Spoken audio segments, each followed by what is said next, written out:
Hey there, Brian. My name is Justin Canoia. I am a wedding mobile DJ out here in San Diego, California. And, well, I've been watching a lot of videos and seeing some differences between DJing out here in Southern California versus the Milwaukee and Chicago area. One thing is definitely the same, and it was illustrated quite well in your recent video. Bride and grooms can be difficult at times, and I've used your tool example numerous times, coming home late from a gig and sitting down with my wife and pretty much just laying in and saying, hey, I don't, how are people going to expect me to build a great party, engage people in a great time if I'm not able to use the tools that I have? Because I've always looked at my music as my tools, the same way a carpenter would look at his hammer and nail and his Allen wrenches and all that other stuff, as you said, to build a house. One of the things that I've noticed as I've worked with bride and grooms over the years is all through the wedding process, they really get to very specifically choose what they want to have. They sit down with the caterer and go through the menu and decide, what it is that they're going to eat, that their guests are going to eat. Same thing with the florist. They're going to sit down with the florist and decide the specific type of flowers that they want.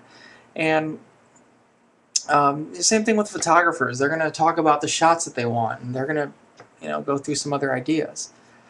I think then when it comes to sitting down with the DJ, they just look at it the same way and say, hey, we've picked our food, we picked our flowers, we picked our photos, and now we're gonna choose the music that we want to hear. And the problem is that doesn't quite work, and taken out of context, when you're just sitting down in a meeting or whatever it is, you never know what's going to happen at a party. Everything could just turn on a dime, and you may need to engage a crowd when you didn't expect it. And it seems like that's what you were trying to do, and unfortunately, the bride and groom don't quite agree with that. So if they don't hear the music that they wrote down, that they requested, they assume that they're not getting what they paid for.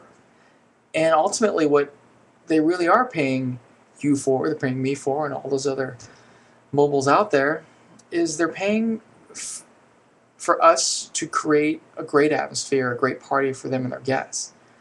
And I always wonder, wouldn't they rather have that than to just hear their songs played? Because I've always assumed that if your guests are having a great time, then you're going to be happy. And that's what I've always just tried to preach. But, those are just my thoughts. And I'd like to know what other people think, if that's kind of, open up another area there.